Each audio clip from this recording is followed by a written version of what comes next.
Victim Support Scotland. Let's speak now with KC. Tommy Ross, a former president of the Scottish Criminal Bar Association and regular guest here on Drivetime. Good evening to you, Mr. Ross. Hi, Fiona. Keen to get your initial thoughts on this. What do you think of today's announcement? Well, Scottish prisons have really been in an emergency situation for somewhere around 2 or 3 years. So as a first step, it's really, really welcome. But if it's really a stunt just to divert the Justice Minister from some criticism, then obviously it's not going to make much of an impact.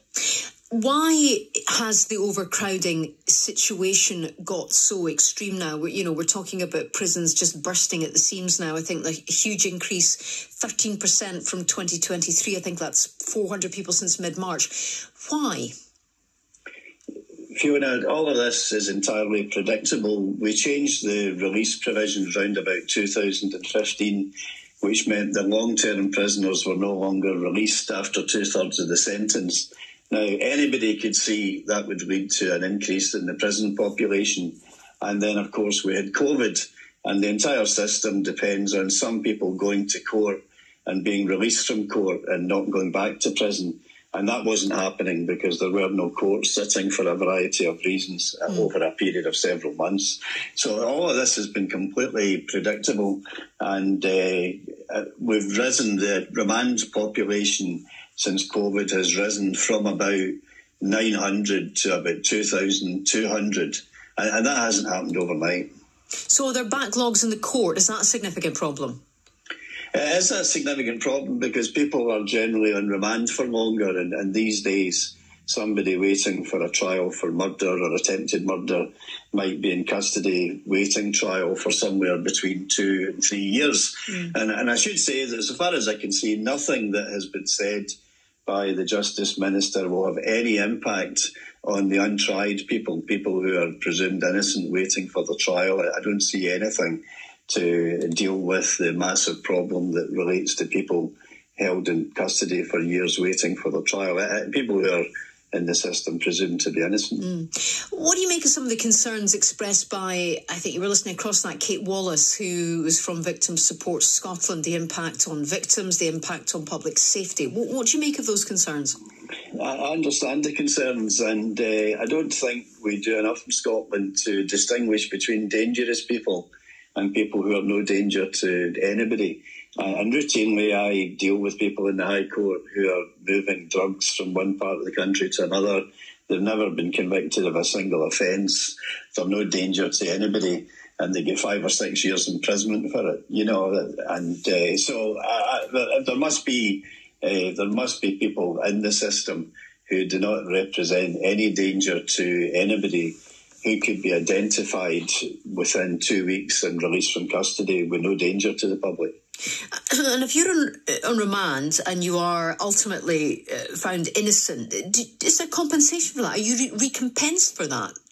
No, not a penny. You don't get a penny in Scotland for it. You just have to put it down to experience. And of course, there are victims waiting for the trial also. It's incredibly stressful if you make an allegation of rape and you have to wait 2 or 3 years for the trial to come round. So, but both sides of the litigation are in the same position. I suppose people who are remanded in custody waiting for the trial are in a worse position. But no, you don't get any compensation, and I don't see anything in these proposals which will deal with that situation at all. Do we need more lawyers? Is that just too I suppose, early learning way of looking at this? Is that what we need? Do we need more lawyers in the system? Yeah, I'm not sure how popular a proposal that would be. As I was saying it out loud, I thought, how's that going to go down? I'm not going onto the streets with the banners for that one. But, certainly there has been the odd case in Scotland which has been postponed due to a lack of a lawyer. It's not a significant problem in Scotland. It's a massive problem in England and Wales. But if there was 20 cases in the whole of last year adjourned for that reason, it wouldn't be any more than that. What's the impact on the rehabilitation of prisoners when you are looking at a combination of, you have overcrowding on one hand and you have early release on the other? What does that mean for rehabilitation, and how key is that?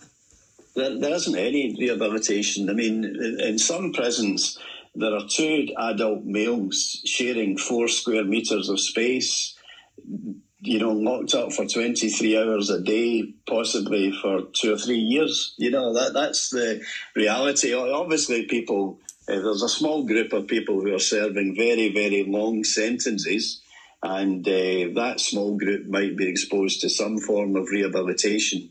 But, the people who are in and out of prison for routine offences, it's really just warehousing, and anybody who says otherwise is really just pretending.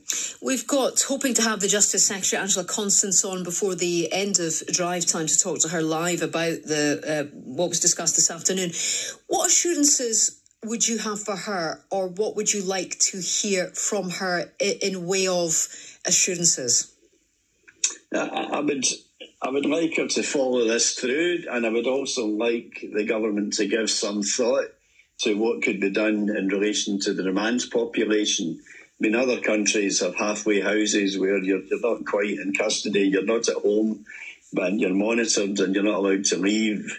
Other countries also make greater use of tagging so that somebody is essentially kept in custody at their own home while they're waiting for trial. These are all resource issues, and much more use could be made of that in Scotland. But it hasn't really been a high priority, and it's a wee bit surprising that the Justice Minister, who has responsibility for prisons, has to wait 4 years for the Chief Inspector of Prisons to bring to her attention that there's an emergency that has to be dealt with.